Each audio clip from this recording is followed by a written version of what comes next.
পরিচ্ছন্ন জ্বালানি একটি উজ্জ্বল ভবিষ্যৎ, এটি ছিল বাংলাদেশের নবায়নযোগ্য জ্বালানি খাতের প্রতিশ্রুতি। তবে বাস্তবতা কি এতটাই উজ্জ্বল? অনুসন্ধানে উঠে এসেছে 22 বছরও হালনাগাদ না হওয়া প্যান এশিয়া পাওয়ার কোম্পানি কাজ পেয়েছে বারবার। সরকারের প্রায় 100 কোটি টাকা গচ্চা গেলেও পূরণ হয়নি বায়ুবিদ্যুৎ উৎপাদনের লক্ষ্য। প্রশ্ন উঠেছে, দায়বদ্ধতার অভাবে দেশের এই গুরুত্বপূর্ণ খাতের ভবিষ্যৎ কি তাহলে ঝুঁকির মুখে?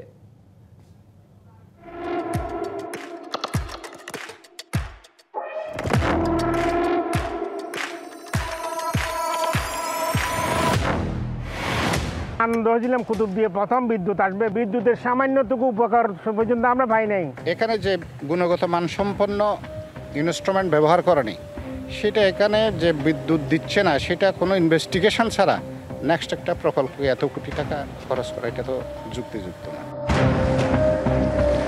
কক্সবাজারের কুতুবদিয়ার এই অংশের সমুদ্রের গর্জন আর বাতাসের গতিবেগ জানান দিচ্ছে এখানে বায়ুবিদ্যুৎ উৎপাদনের জন্য রয়েছে যথেষ্ট উপাদান। সেই লক্ষ্যে 2008 সালে সরকার প্যান এশিয়া পাওয়ার সার্ভিসেস লিমিটেডকে দিয়ে বাস্তবায়ন করে এই বায়ুবিদ্যুৎ প্রকল্পটি, যেটি শুরুতেই ব্যর্থ হয়। তারপরও একই ঠিকাদারকে দিয়ে 2016 সালে পাশাপাশি স্থানে স্থাপন করা হয় আরেকটি প্রকল্প, যেটিও বিদ্যুৎ উৎপাদনের ব্যর্থ। এরপরও এই ঠিকাদার কাজ পেয়েছে সিরাজগঞ্জ ও ফেনীর সোনাগাজীতে। তাই আমরা খুঁজতে চাই কে এই প্যান এশিয়া পাওয়ার সার্ভিসেস লিমিটেড, কিভাবে পাচ্ছে কাজ, কেনই বা ব্যর্থ ঠিকাদারকে দিয়ে বারবার কাজ করিয়ে হুমকির মুখে ফেলা হচ্ছে নবায়নযোগ্য জ্বালানি খাতের অপার এই সম্ভাবনাকে। আলোর আশায় দুর্নীতির অন্ধকারে প্রতারিত দ্বীপ উপজেলা কুতুবদিয়াবাসীর দাবি, জড়িতদের দৃষ্টান্তমূলক শাস্তি। সরকারি টাকা, আমার টাকা, আপনার টাকা, জনগণের টাকা লুটে পুটে খাওয়ার জন্য মূলত তারাই প্রকল্পগুলো গ্রহণ করছে। আমরা চাই যারা এর সাথে সংশ্লিষ্ট সকলকে বিচারের আওতায় আনার জন্য আমরা দাবি জানাচ্ছি। কক্সবাজারের কুতুবদিয়ার পর এবার আমরা দেশের প্রথম বায়ুবিদ্যুৎ কেন্দ্র ফেনীর সোনাগাজীতে। ট্রেডার এই নথি বলছে এখানে পিডিবির প্রজেক্টের আওতায় প্যান এশিয়া পাওয়ার সার্ভিসেস লিমিটেডকে দিয়ে 4টি টারবাইনের মাধ্যমে উৎপাদন করা হচ্ছে 900 কিলোওয়াট বিদ্যুৎ।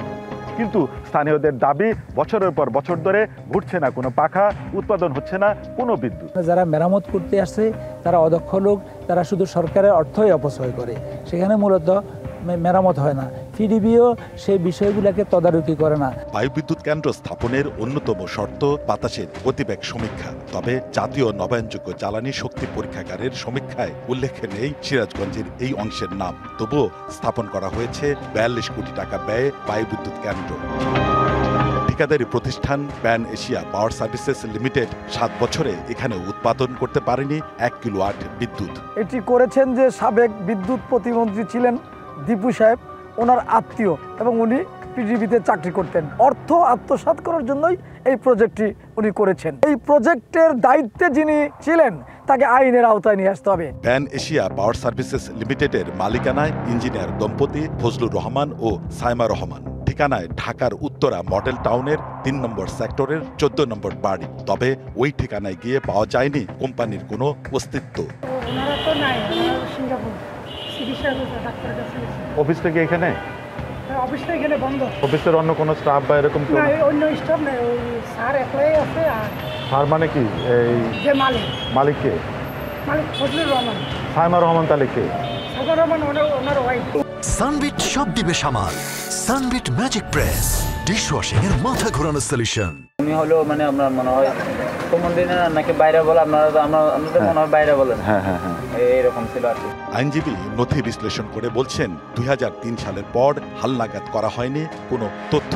তারা বিগত 22 বছর যাবত কোনো ডকুমেন্ট আপডেট করেননি। এজিএম করা এভরি ইয়ার তাদের অডিটেড অ্যাকাউন্টস জমা দেওয়া, তো এগুলা তারা কোনো কিছুই মানে করেননি, যার ফলশ্রুতিতে কোম্পানি আইনের মাধ্যমে তাদের উপরে জরিমানা ইম্পোজ হবে। এবং সাধারণত এই সকল কোম্পানিগুলো অসৎ উদ্দেশ্য সাধনের জন্য গঠিত হয়ে থাকে।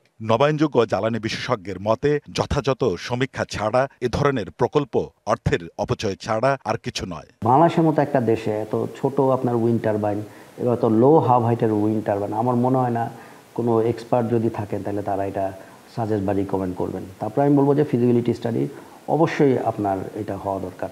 আমি তো বলবো যে আসলে অর্থের অপচয়।